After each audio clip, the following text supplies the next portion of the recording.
The signal was weak when Commander Xyloth first noticed it. His ship had been traveling through empty space for weeks, mapping stars and recording data for the science division back home. The work was boring but important. Someone had to chart the unknown regions of the galaxy, and the Valerian Science Corps took pride in their careful records. When the distress beacon appeared on his sensors, Xyloth felt a mix of concern and duty. Any ship in trouble deserved help. That was the law, written into every space treaty the Galactic Concordance had ever signed. It did not matter if the ship was friend or stranger. If someone needed rescue, you went to help them. He called his science officer to the bridge. Kelrin arrived quickly, her blue skin glowing softly in the dim light of the command center. She looked at the readings and frowned. The signal was strange, unlike any format she had seen before. "Commander, the translation system is having trouble with this," Kelrin said. "The language is not in our database, but I think I can make out a ship name, Mercury, and something else. United Earth ship." Xyloth tried to remember if he had ever heard of Earth. The name meant nothing to him.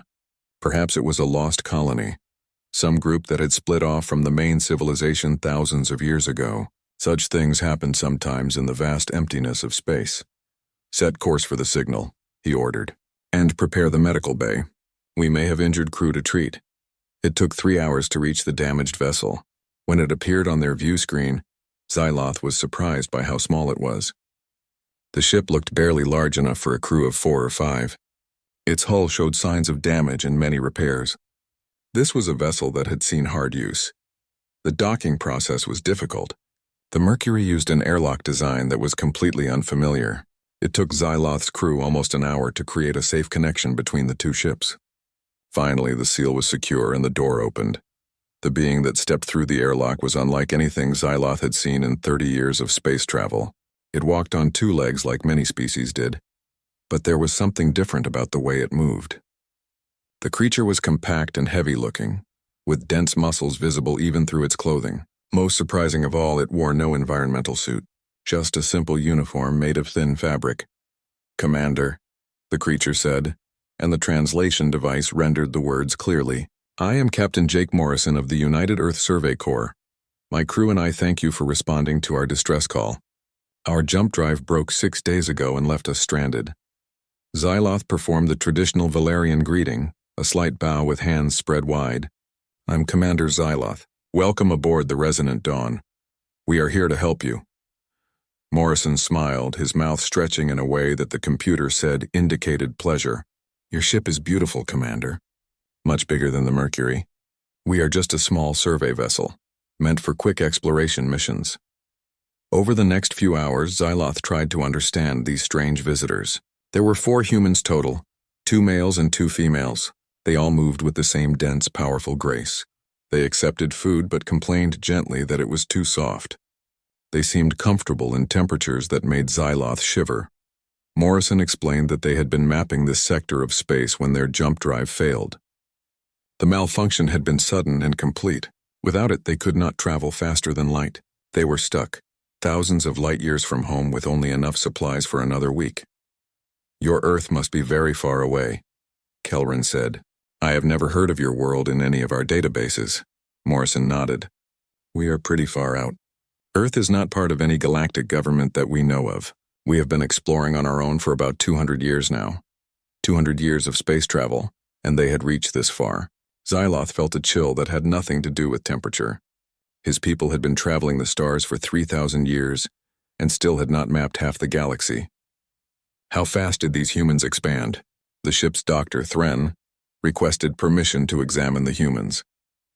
He wanted to make sure they were healthy and check for any diseases that might be dangerous to either species.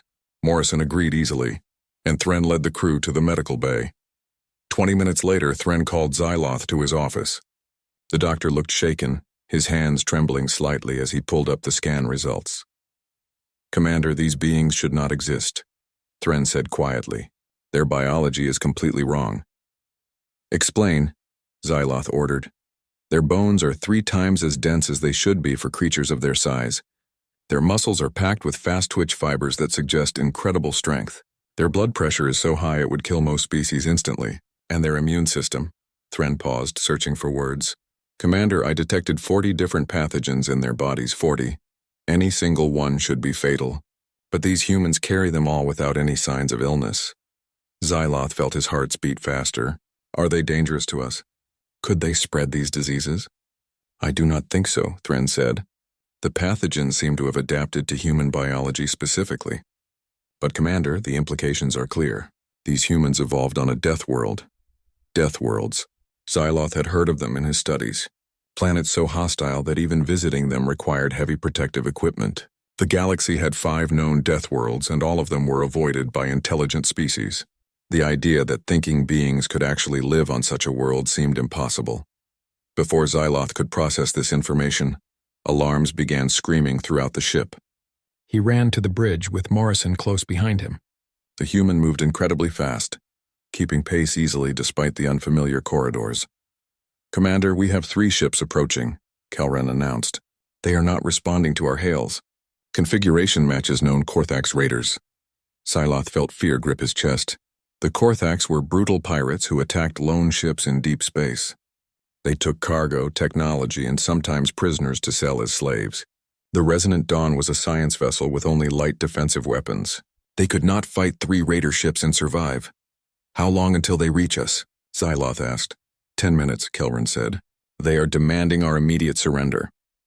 Morrison stepped forward, his expression suddenly hard and focused. Commander, may I make a suggestion? Please, Xyloth said, willing to try anything. Do not surrender, Morrison said firmly. Instead, respond to their hail exactly as I tell you. Say that they are interfering with a United Earth Survey Corps operation. Tell them to withdraw immediately, and then broadcast the Mercury's distress beacon frequency. Xyloth stared at the human.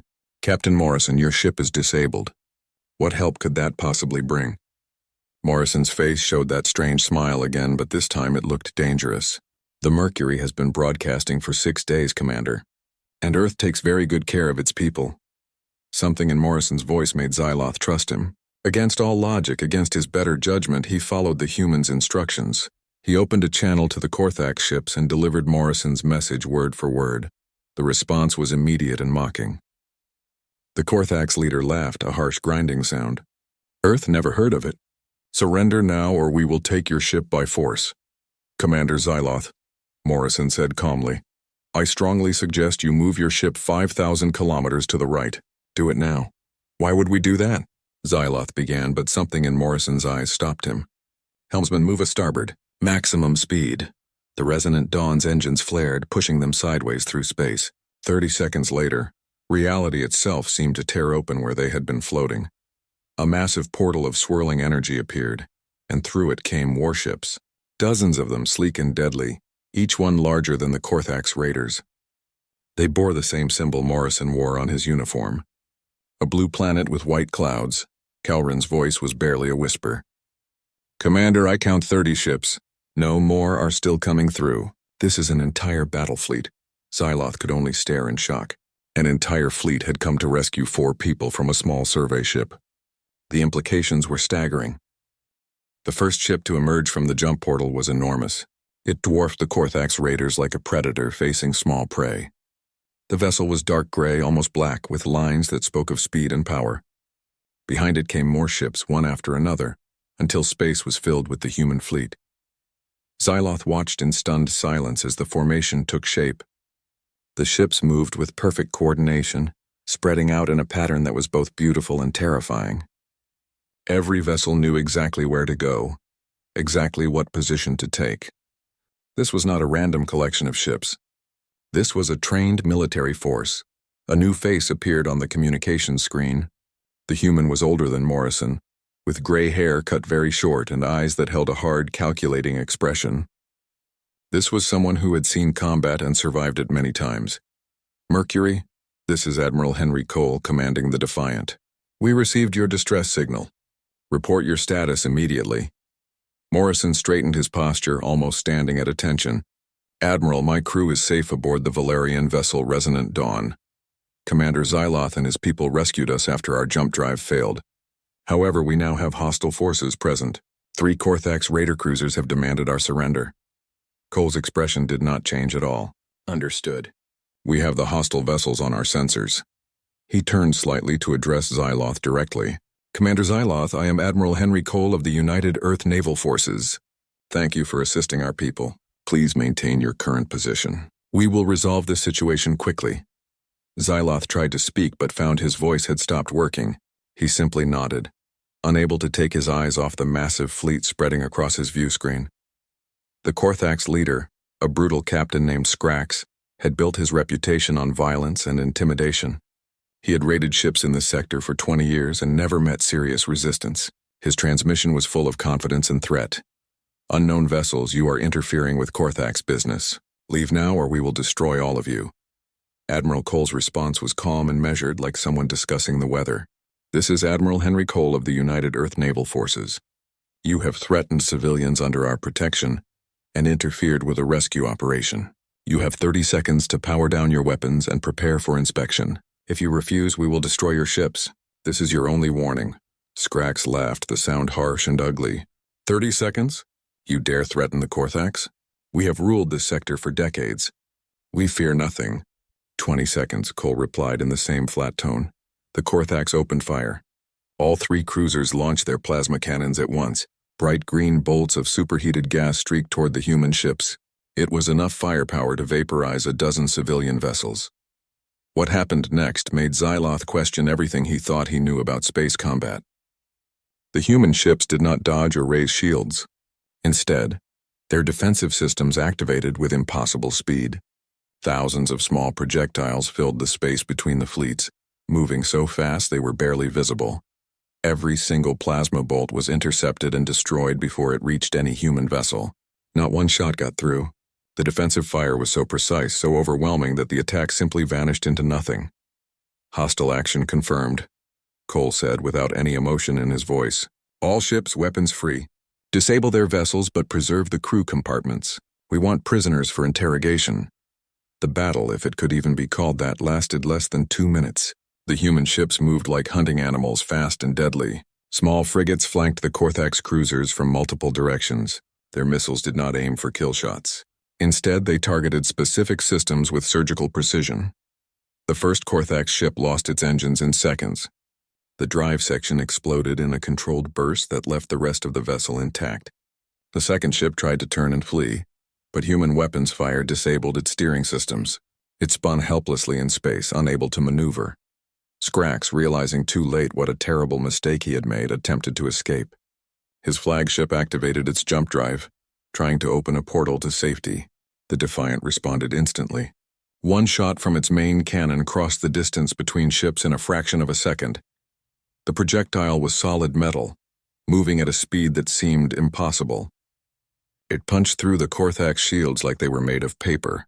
The round went through the entire ship, entering the front and exiting the back, and continued traveling into deep space. The flagship went completely dark, all power systems destroyed, but the hull remained intact. Targets neutralized. A voice reported from one of the human ships. All 3 cruisers disabled. Crew compartments show life signs. Minimal casualties. Boarding teams ready on your command, Admiral. 90 seconds. 3 warships defeated in 90 seconds. Xyloth felt dizzy trying to process what he had witnessed. Kelrin was checking her sensors repeatedly, as if she could not believe the readings. Commander, the human weapons, they were kinetic projectiles. Solid metal moving at incredible speeds. How is that even possible? The energy requirements alone should be massive. Morrison, who had been watching the battle with quiet satisfaction, turned to face them. We call them railguns. Electromagnetic acceleration. Very simple technology, really. Just requires a lot of power and very strong materials to handle the forces involved. Simple technology. Xyloth wanted to laugh at the absurdity of that statement. The Concordants had been using energy weapons for thousands of years because they were more efficient and easier to power. But these humans had somehow made kinetic weapons that outperformed everything he had ever seen. Captain Morrison, Xyloth said slowly, that fleet came here for you. For 4 people on a disabled scout ship. Earth sent an entire battle fleet to rescue 4 crew members? Morrison nodded, his expression serious now. Yes, Commander. In human culture, we have a saying, no one gets left behind. It does not matter how far away we are. It does not matter what the odds are. If one of our people needs help, we come for them. Always. But the resources, the fuel, the risk to so many ships. Kelrin protested. The cost must be enormous. Some things are worth more than money, Morrison replied. Commander Xyloth, you need to understand something about humans. We evolved on a planet that was constantly trying to kill us. Predators hunted us. Diseases infected us. Weather destroyed our homes. We survived only because we worked together and protected each other. That instinct runs very deep in our species. We protect our own, no matter the cost. Admiral Cole's face appeared on screen again. Commander Xyloth, my Marines are boarding the raider vessels now. We will secure their crews and transfer them to our prison transport. I would like to come aboard your ship if you permit it to discuss repairs for the Mercury. Xyloth found his voice. Of course, Admiral. You are welcome aboard. 20 minutes later, Cole materialized in the transporter room with another human, a woman who introduced herself as Commander Lisa Grant. She was the chief engineer of the Defiant. Both humans moved with the same confident efficiency that Morrison displayed. After formal greetings, Cole got straight to business. Commander, this appears to be our first contact with your species. We have never encountered the Valerians before, nor heard of your galactic concordance. This is a significant moment for both our peoples. Agreed, Xyloth said. Your Earth is not in any of our databases either. How long has your species been traveling in space? About 200 years, Cole answered. We are relatively new to interstellar travel, but we have encountered a few other species in our explorations. Most contacts have been peaceful. Some have not. Kelrin spoke up, her curiosity overcoming her nervousness. Admiral, 200 years is very recent. My people have been exploring space for 3,000 years, yet your technology seems more advanced than ours in many ways. How is this possible? Cole considered the question carefully before answering. Perhaps because we needed it to be. Officer, may I ask what drove your species to develop space travel? Curiosity, Kelrin replied. We wanted to explore, to meet other species, to learn about the universe. Noble reasons, Cole acknowledged. Humanity shared those motivations, but we also developed space technology for survival. Our planet has limited resources. Our population was growing. We needed to expand or face serious problems, and when we did expand, we found that space could be dangerous. Pirates, hostile species, accidents. We learned quickly that we needed to be able to defend ourselves. So every advancement served dual purposes, Xyloth realized. Scientific discovery and survival. Exactly, Morrison confirmed. We cannot separate our exploration from our need to survive. Every ship is built to withstand damage. Every system has backups. Every crew member is trained for combat situations.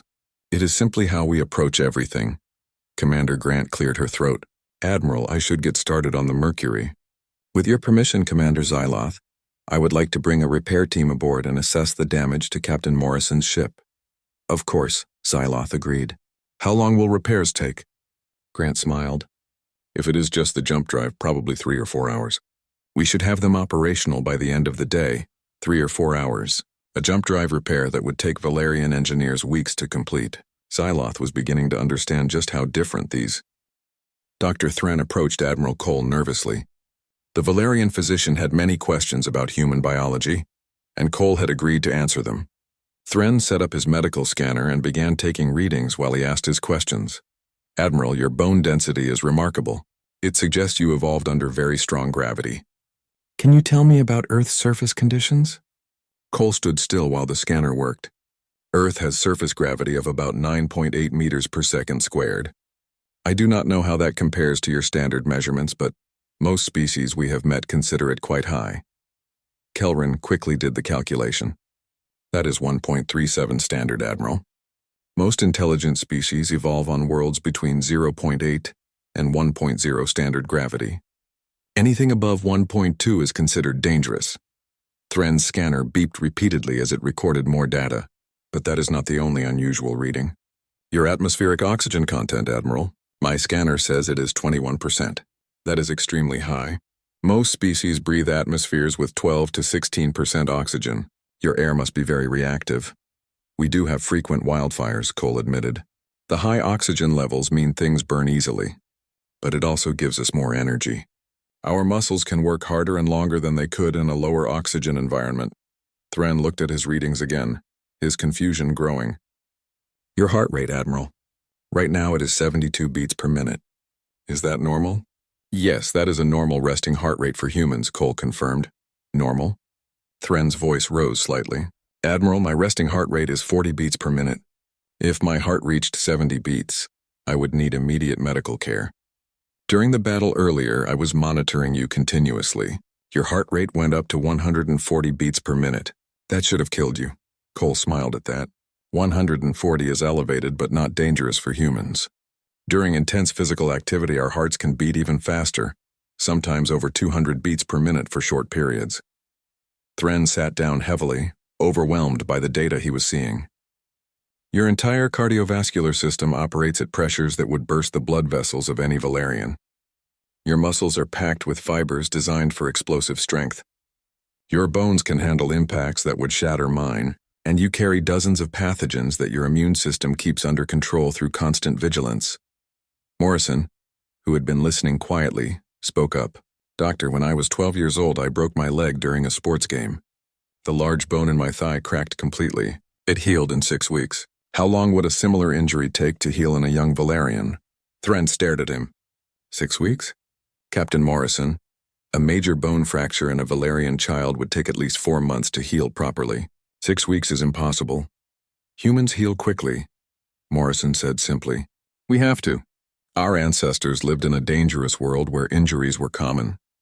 The ones who could heal fast and get back to normal activity had better survival rates. Xyloth had been watching this exchange with growing understanding. Your evolution was shaped by constant danger.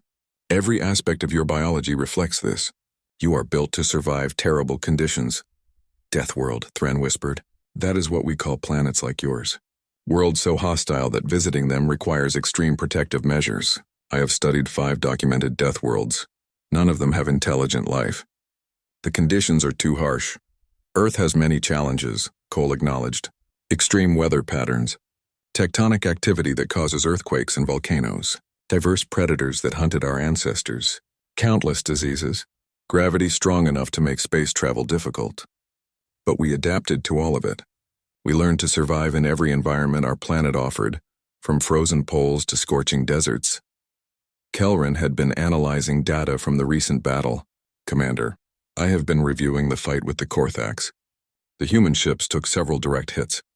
I saw plasma scoring on the Defiant's side armor. One of the frigates was hit by a missile, but none of the ships showed serious damage. Our ships are designed to take punishment, Cole explained. We learned early that shields alone are not reliable. They can fail or be overwhelmed, so we build thick armor that can absorb multiple hits. Every ship has redundant systems. If one system fails, backups activate automatically. Like your bodies, Xyloth said. Your ships mirror your biology. Multiple redundancies, heavy construction, ability to absorb damage and keep functioning. Exactly right, Commander, Cole agreed. Human military doctrine assumes things will go wrong. We plan for worst-case scenarios. Every ship is designed to survive losing significant portions of its systems and still complete the mission. Morrison's expression became more serious. There is a reason we build this way, Commander. A reason we focus so heavily on survival and protection. Would you like to hear about it? Xyloth nodded, sensing this was important. 70 years ago, Morrison began, we sent our first large colony ship into deep space, the New Horizon. It carried 3,000 people, scientists, engineers, families with children. They were heading to a planet we had identified as suitable for human settlement. Cole took over the story, his voice flat and controlled. The ship never arrived at its destination.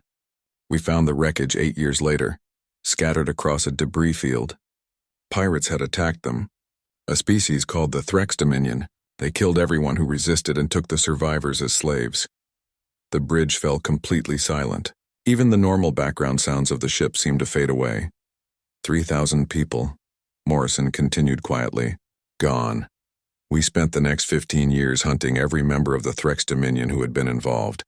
Every ship, every base, every leader. It took a long time and cost us dearly, but we found them all. What happened to them? Kelran asked, her voice barely audible. The Threx Dominion no longer exists, Cole stated simply. We made sure that anyone considering attacking human vessels would know the consequences. Word spread. Pirates now know that touching human ships is not worth any potential reward. Xyloth understood then. The fleet that had appeared to rescue 4 crew members was not just a rescue mission. It was a message. A reminder to anyone watching that humanity protected its own with absolute commitment. Your people, you operate independently, Xyloth said. You are not part of the Galactic Concordance.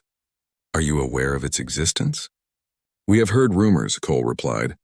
A federation of many species working together for mutual benefit and peace. It sounds admirable. The Concordance has 3,000 member species, Xyloth explained. We share technology, trade resources, and maintain peace through cooperation. The system has worked well for 10,000 years. And yet you have pirates, Morrison observed. The Korthax raiders operate freely enough to attack ships in deep space. How does a peaceful concordance allow this? Kelran looked uncomfortable. The Korthax operate in fringe space beyond our regular patrol routes. The concordance maintains peace through diplomacy and economic cooperation. Our military forces are primarily defensive. We do not usually pursue hostile forces into unclaimed space. So the pirates know where they can operate safely, Cole said. They avoid your core territories and prey on ships in the outer regions. Like yours. It is not a perfect system, Xyloth admitted.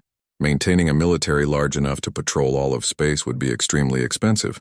And concentrating too much military power could create political problems within the Concordance. Before Cole could respond, Commander Grant's voice came through the communication system. Admiral, the Mercury is fully operational. Jump drive repaired and tested. Power systems at full capacity. I also upgraded their sensor array and reinforced some weak points in the hull. She will run better than before the malfunction. 4 hours, Morrison said with satisfaction. Commander Xyloth, how long would repairs like that normally take? Weeks, Xyloth replied honestly. Possibly months for a complete overhaul like Commander Grant described. Cole turned to face Xyloth directly. Commander, I would like to make a proposal. An exchange of information between our peoples. We would like to learn more about your Galactic Concordance. In return, we can offer repairs and upgrades to your vessel. The Resonant Dawn has served you well, but our engineers can improve its system significantly. You would repair our ship? Kelran asked, surprised. Admiral, such work would require considerable resources and time. We have a mobile repair platform with the fleet, Cole explained. It can handle the work in a few days. Consider it payment for rescuing Captain Morrison and his crew, and an investment in future relations between our species. Xyloth considered the offer carefully. Admiral, what do you truly want from this exchange? You have already thanked us for the rescue. What is your real goal? Cole's expression became thoughtful. Honestly, Commander, humanity has been exploring space for 2 centuries. We have encountered 17 other intelligent species. Some became friends, others remained neutral. A few became enemies. But 17 species in 200 years. The galaxy feels very empty to us. And now you discover there are 3,000 species in the Concordance. Xyloth said quietly. Yes, Cole confirmed. The possibility of joining such a community is very attractive. But we need to understand it first. Learn about its structure, Over the next 3 days, Xyloth and his crew received an education that challenged everything they thought they understood about technology and engineering. The human mobile repair platform was itself a marvel. It could break down the Resonant Dawn to its basic components and rebuild it with improvements. Dr. Thren spent most of his time in the medical bay of the Defiant. The chief medical officer, a woman named Susan Lang, showed him equipment and techniques that seemed almost magical. This is what we call a trauma pod, Lang explained, pointing to a large cylindrical device. If a crew member is badly injured, we place them inside. The pod puts them in stasis while performing emergency surgery. It can handle almost any injury from missing limbs to damaged organs. Missing limbs, Thren repeated weakly. Dr. Lang, losing a limb is fatal for most species. For humans too, if we do not get medical care quickly, Lang agreed. But our evolution on Earth means we can survive significant trauma if treated fast enough. Our ancestors faced predators that could cause terrible wounds. The ones who could survive and heal had better chances of passing on their genes. Thren examined the trauma pod carefully, taking notes on its design and function. Your medical technology is built around the assumption that terrible things will happen. You plan for catastrophic injuries. We have to, Lang said simply. Space is dangerous. Combat is dangerous. We need to be ready for anything. Meanwhile, Kelran toured the engineering sections with Commander Grant. What she saw there amazed her even more than the weapon systems. Every single system on the Defiant had multiple backups. This seems excessive, Kelrin admitted as they stood before a bank of reserve power generators. Why build so much redundancy into everything? Grant smiled at the question. Because in real situations things break, systems fail, people make mistakes. We design our ships assuming everything that can go wrong will go wrong. We have a saying, Murphy's Law. If something can fail, it will fail, usually at the worst possible time. So you prepare for constant failure, Kelrin said slowly. We prepare for realistic scenarios, Grant corrected. The Defiant can lose 40% of its systems and still function at full combat capability. Compare that to most ships, which become helpless after 10 or 15% damage. We do not live in fear, but we refuse to be caught unprepared. Xyloth himself spent hours talking with Admiral Cole about the structure and politics of the Galactic Concordance. Cole listened carefully, asking intelligent questions that revealed his strategic thinking. So the Concordance maintains peace primarily through economic connections, Cole summarized after one long discussion. Species trade technology and resources, creating relationships where conflict would be too costly. Correct, Xyloth confirmed. War between member species would disrupt the entire network. The economic damage alone prevents most conflicts. Clever, Cole admitted, but it relies on everyone making rational decisions. What happens when someone acts irrationally, or when outside forces like the Korthax threaten the system? That is where the Concordance fleet operates, Xyloth explained. Though as you pointed out earlier, we cannot patrol everywhere. Our resources are limited. Cole leaned forward in his chair. Commander, I want to share an idea with you. It may sound presumptuous, but I believe humanity could help the Concordance with its security challenges. How? Xyloth asked. We specialize in operating in hostile environments with limited support, Cole explained. Our military is designed around small, highly capable units that can respond quickly to threats. We do not need large permanent bases or extensive supply chains. We could patrol the fringe territories that the Concordance cannot effectively cover. Xyloth thought about this carefully. You are suggesting humanity could serve as a rapid response force for the Concordance? In exchange for membership and access to Concordance technology, yes, Cole confirmed. We would not replace the Concordance fleet, we would complement it. Handle the difficult missions, the dangerous patrols, the situations that require immediate and overwhelming response. The missions that might cause casualties, Xyloth said quietly. Yes. Cole did not avoid the truth. Commander, we are Deathworlders. We are built for survival in harsh conditions. Where other species would struggle, we thrive. Why not use those advantages to protect others? Some species might think humanity is trying to gain military control, Xyloth warned. Which is why we would operate under Concordance authority, Cole replied. We would not be independent. We would be members of the Concordance, contributing in the way we are best suited to contribute. Just as some species excel at technology development or diplomacy, humans excel at surviving hostile situations and protecting others when necessary. Xyloth found himself agreeing with the logic. It is an interesting proposal, Admiral. Though I am only a ship commander, such decisions would need to be made by the Concordance Council. Of course, Cole agreed, but you could make an introduction. Facilitate initial contact between Earth's diplomatic corps and the Concordance leadership. I can do that, Xyloth acknowledged. Admiral, I believe this meeting was fortunate for both our peoples. The Concordance needs what humanity offers, and humanity needs the community the Concordance provides. On the third day, Commander Grant announced that the Resonant Dawn was ready. The repairs were complete. Xyloth toured his ship and barely recognized it. The engines ran smoother and produced more power. The shields were stronger. The sensors could detect objects twice as far away as before. Even the life support systems worked more efficiently. How did you do all this in 3 days? Xyloth asked Grant in amazement. Grant shrugged. Practice and necessity. Human engineers are trained to work fast because in combat situations, speed matters. We also benefit from standardized components and modular designs. Everything is built to be quickly replaced or upgraded. Admiral Cole gathered both crews for a final meeting before the fleet separated. Commander Xyloth, Captain Morrison, and his crew will be departing with us. But I hope this is just the beginning of relations between our peoples. I will contact the Concordance Council immediately, Xyloth promised. I will recommend that they meet with Earth's representatives to discuss potential membership. Thank you, Commander, Cole said formally. And thank you again for rescuing Captain Morrison and his crew. That action may have changed the future of both our civilizations." Morrison stepped forward and extended his hand in the human greeting Xyloth had learned. "It has been an honor, Commander. I hope we meet again soon under better circumstances." Xyloth grasped Morrison's hand firmly. "As do I, Captain. Safe travels." The human fleet departed in the same coordinated fashion they had arrived. One by one, the ships entered jump portals and vanished. Within minutes, the Resonant Dawn was alone in space again, but everything had changed. Kelrin stood beside Xyloth on the bridge, watching the last human ship disappear. "Commander, do you think the Council will agree to meet with them?" "They would be fools not to," Xyloth replied. "The humans offer solutions to problems we have struggled with for centuries. Yes, they are intimidating. Yes, their capabilities are frightening. But they are also honorable, principled, and desperately want to be part of something larger than themselves." "The Council may fear their military power," Kelrin said. "Perhaps," Xyloth agreed. "But fear and respect are closely related, and I would rather have the humans as allies than as strangers.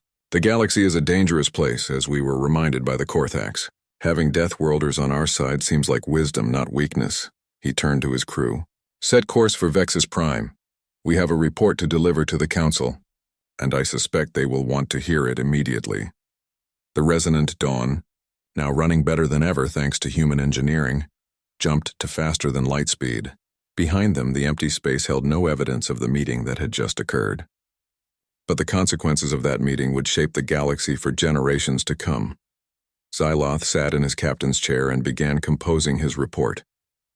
"How did you explain encountering a species that should not exist? How did you describe beings who had survived on a death world and turned that survival into strength? How did you convince a council of cautious politicians that inviting these powerful strangers into the Concordance was not just safe, but necessary?" He would find the words he had to, because he had seen the truth that the council needed to understand. Humanity was not a threat to be contained. They were a solution to problems the Concordance had ignored for too long. They were protectors who would defend the weak with absolute commitment. They were survivors who had earned their strength through countless generations of struggle. And most importantly, they were people who wanted to belong. To be part of a community, to use their abilities for something greater than themselves. The Galactic Concordance would never be the same. Whether that change would be welcomed or feared remained to be seen. But Xyloth believed in his heart that it would be change for the better. 6 months had passed since the encounter with Captain Morrison and the human fleet. Xyloth now stood in the grand chamber of the Concordance Council on Vexus Prime. The enormous room was filled with representatives from hundreds of different species. The air buzzed with translation devices converting thousands of languages into comprehensible speech. Behind Xyloth stood Admiral Cole and Captain Morrison, wearing formal uniforms that bore the symbol of Earth. This was humanity's first official presentation to the Galactic Concordance.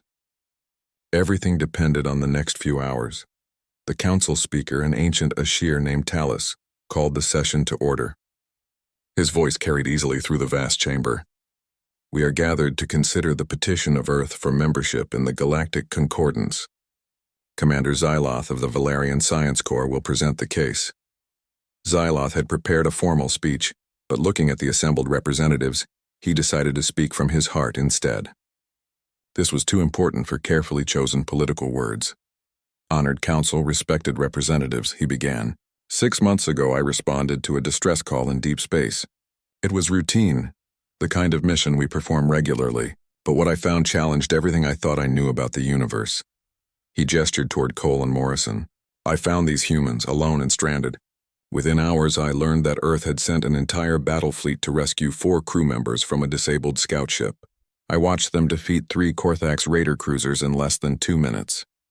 They disabled the enemy vessels while carefully preserving the lives of the pirate crews." A murmur ran through the chamber. The Korthax problem was well known to the Council. But military capability is only part of their story, Xyloth continued. "Over the following months, I learned about Earth. They evolved on what our scientists classify as a death world. High gravity, extreme weather, dangerous predators, and countless diseases. Yet humanity not only survived these conditions, they thrived. They developed advanced technology in only 200 years of space travel. They built a military capable of projecting force across vast distances. But most importantly, they created a culture that values both individual strength and collective protection. Council Speaker Talus raised one of his manipulator appendages. Commander Xyloth, your admiration is clear. But you describe warriors. The Concordance has maintained peace for thousands of years through diplomacy and cooperation. Why should we invite such a militaristic species into our community? Xyloth had expected this question. Speaker Talus, with respect, our peace has been maintained within member territories. But look at the data. He activated a holographic display showing piracy incidents. Attacks on Concordance vessels have increased steadily for 70 years. The Korthax, the Threx, the Scorian Reavers. These groups operate freely in fringe space because we lack the resources to pursue them. The display shifted to show response times. When our ships are attacked in deep space, our average response time is 43 hours. By then, the pirates are gone. Compare this to humanity's response to Captain Morrison's distress call. They arrived in 6 days and immediately stopped the threat. A Telvari representative stood, her crystalline body refracting light. You prove they are effective fighters. But how do we know they will not turn those weapons against us once admitted? Admiral Cole stepped forward with Xyloth's permission. May I address that concern directly, honored representative? Talus gestured approval. Your question is valid, Cole began. Yes, humanity has significant military capabilities. But consider the context. 70 years ago, pirates attacked our colony ship New Horizon. 3,000 civilians were murdered or enslaved. We had a choice then. We could hide in our home system, or we could develop the capability to protect ourselves. We chose to protect ourselves. He displayed images of human diplomatic missions and peaceful trade agreements. But we did not become conquerors. Of the 17 species we have encountered, we established peaceful relations with 15. The 2 exceptions attacked us first and continued despite our diplomatic efforts. We defend ourselves and our allies vigorously, Cole stated firmly. But we do not seek conflict. We seek community. The Concordance represents everything humanity hopes to achieve. Diverse species working together, sharing knowledge, building a better future. We want to be part of that vision. Morrison added his voice. I have spent 6 months working with Concordance scientists and diplomats. I have seen the wonders you have achieved. But I have also seen the gaps in your defenses, the pirates who prey on your ships, the colonies that live in fear, the problems that grow worse each year. Humanity offers a solution, Morrison continued. Not dominance. Not control. Partnership. Let us patrol the dangerous regions. Let us respond to threats you cannot reach in time. Let us be the shield while you continue to be the light. The chamber erupted in discussion. Representatives debated among themselves, consulted with advisors, and examined the data. Xyloth watched nervously, hoping his faith in humanity would prove justified. After an hour, Speaker Talus called for order. The Council will now ask questions. Admiral Cole, if humanity joins the Concordance, would you accept oversight from the Concordance Military Command? Yes, without hesitation, Cole replied. We would operate under Concordance authority. We seek to serve, not to command. Would you share your military technology? Another representative asked. Selectively, Cole answered honestly. Some of our technology is designed specifically for human physiology. It would be dangerous for other species. But yes, we would share defensive systems and tactical knowledge that could benefit everyone. What guarantees can you offer that humanity will not abuse its military position? The Telvari representative pressed. Morrison spoke up. Representative, I cannot guarantee future behavior any more than you can for any species. What I can offer is our history. Judge us by our actions, not our promises. We propose provisional membership, Cole added. 5 years under observation. Let us prove ourselves through action. If the Concordance determines we are unsuitable, we will accept that decision without complaint. Talus conferred with other senior council members. The council finds this acceptable as a basis for discussion. We will vote on provisional membership in 1 week. This session is adjourned. As the chamber emptied, Xyloth approached the humans. That went well. The provisional membership idea was brilliant, Cole nodded. We expected resistance. 5 years to prove ourselves is fair. The vote will be close, Morrison observed. Probably, Xyloth agreed. But many representatives come from worlds that have suffered pirate attacks. They want solutions. 1 week later, the vote was held. It was close but decisive. The Concordance approved Earth's provisional membership by 58%. Humanity would have 5 years to prove they could function as responsible members of the galactic community. Cole stood before the council one final time. On behalf of humanity and Earth, I accept the terms. We understand the responsibility you have placed in us. We will not disappoint you. Together we will build a safer galaxy for all species. As they left the council chambers, Morrison turned to Xyloth. Thank you, Commander. Without your support, we never would have gotten this opportunity. Xyloth performed the human handshake he had learned. I simply told the truth. You did the rest by being who you are. What happens now? Cole asked. Now comes the hard part, Xyloth replied.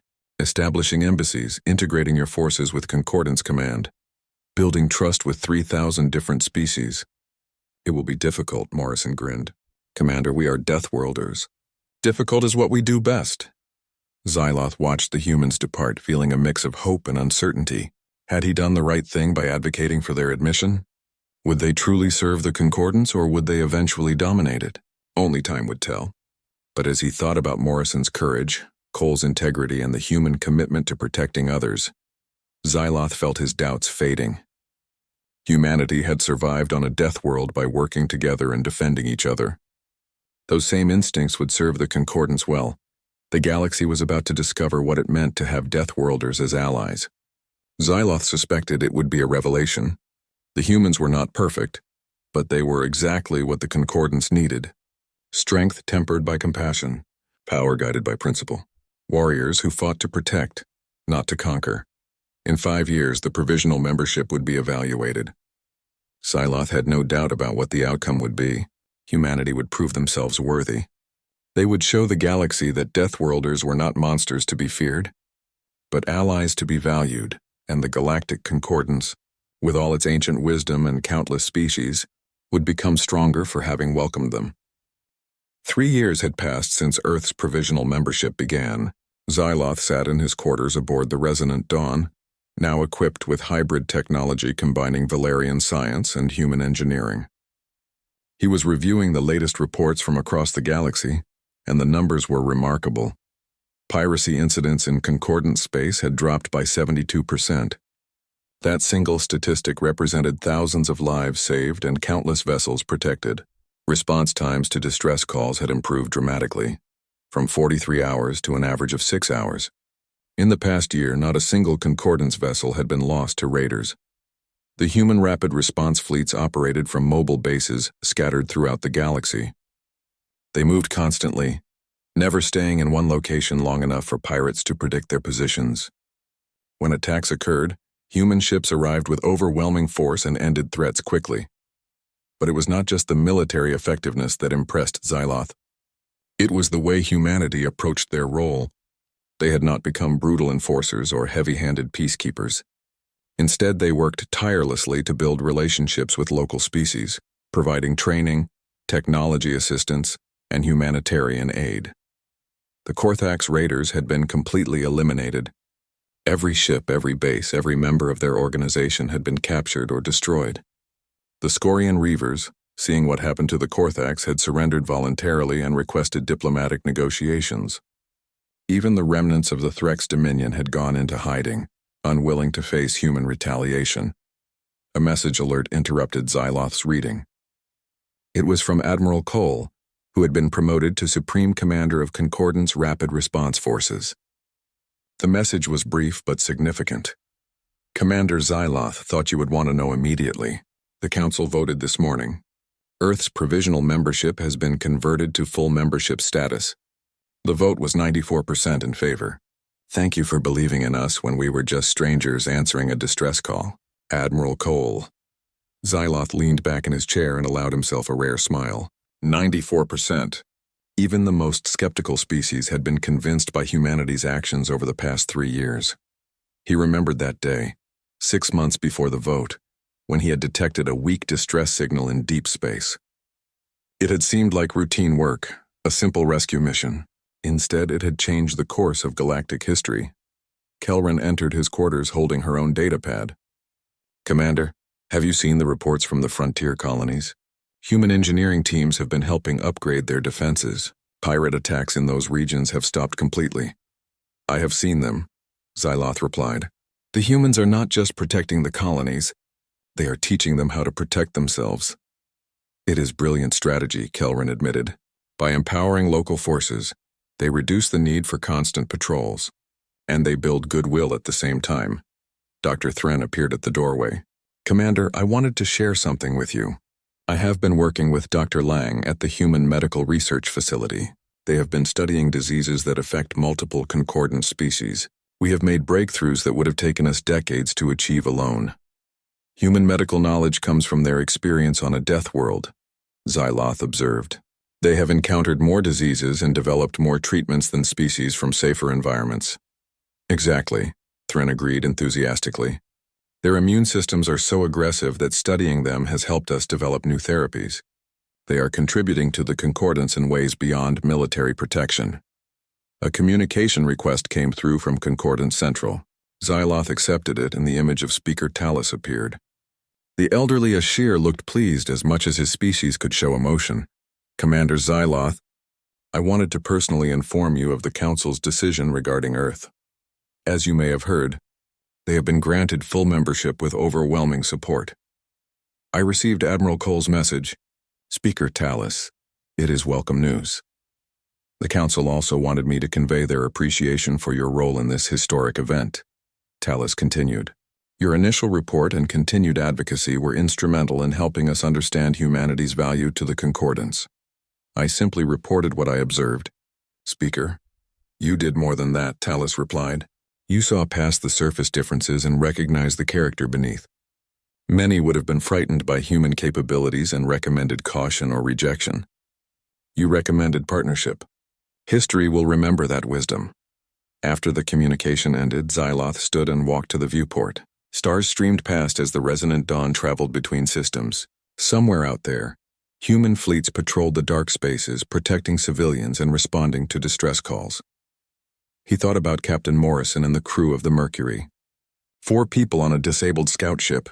It had seemed like such a small thing at the time, a routine rescue. But that small act had led to this moment, to humanity joining the Concordance and making the galaxy safer for everyone. The door chimed again. This time it was Morrison himself appearing via holographic communication. The captain looked older now, with more gray in his hair, but his expression was as confident as ever. Commander Xyloth, I hope I am not disturbing you. I wanted to share the news personally, though I suspect you have already heard. I have, Captain Morrison. Congratulations to you and all of humanity. Full membership is well deserved. We could not have done it without you, Morrison said sincerely.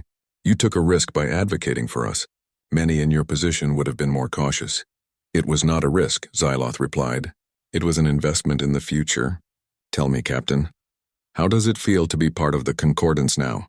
Morrison smiled. Honestly, it feels like coming home. Humanity spent 200 years exploring an empty galaxy, encountering only a handful of species. Now we are part of a community of 3,000 civilizations. It is everything we hoped space travel would be. And your role as protectors? Does that burden weigh on you? It is not a burden, Morrison said firmly. It is a purpose. Humans evolved to protect our communities. That instinct is part of who we are. Being able to extend that protection to the entire Concordance to help species we have never even met. It gives meaning to our capabilities. Admiral Cole said something similar, Xyloth recalled. That humanity wanted to use its advantages to help others. Deathworlders are not monsters, Morrison said. We are survivors, and the best way to survive is to work together, to protect each other, to build something larger than ourselves. The Concordance gave us that opportunity. They talked for another hour, discussing plans for future cooperation and sharing stories from the past 3 years. When the communication ended, Xyloth felt a deep sense of satisfaction. The decision to rescue the Mercury and advocate for human membership had been the right one. The galaxy had learned an important lesson through all of this. Strength alone did not make a species valuable. What mattered was how that strength was used. Humanity had proven they could be powerful and compassionate, strong and principled, capable of terrible violence but choosing instead to be protectors. As Xyloth prepared his own report on the day's events, he thought about the future. Humanity would continue to grow within the Concordance, contributing their unique perspectives and capabilities. Other species would learn from them, and humans would learn from others. The exchange would strengthen everyone. The Deathworlders had arrived, and the galaxy was better for it. Not because they brought weapons and warriors, though those had proven valuable, but because they brought something more important. They brought the lesson that survival and compassion could coexist, that strength could serve others, that beings forged in harsh conditions could choose to make the universe gentler for everyone else. Xyloth looked out at the stars one more time before returning to his work. Out there in the darkness, human ships stood watch, ready to respond to any distress call no matter how far away, ready to protect any species that needed help, whether they were Concordance members or strangers, because that was what Deathworlders did. They survived, they adapted, they protected, and they never ever left anyone behind. The message that had started as a simple distress signal had become something much greater. It had become a bridge between civilizations, a partnership that would shape the galaxy for generations to come, and it had all begun with one simple act. Commander Xyloth answering a distress call from a disabled ship called Mercury. The aliens had thought it was just an SOS, but it was so much more. It was the beginning of a new era. An era where the Deathworlders stood alongside the rest of the galaxy, not as conquerors or overlords, but as guardians and friends, where humanity's hard-won strength became a shield for all who needed protection. The Galactic Concordance, with all its ancient wisdom and 3,000 diverse species, had welcomed the Deathworlders. And in doing so, it had become stronger, safer, and more united than ever before. Xyloth smiled as he finished his report. Sometimes the most important decisions came from the simplest actions: answering a distress call, helping strangers in need, choosing to see potential instead of threat. The galaxy would never be the same, and that was exactly how it should be.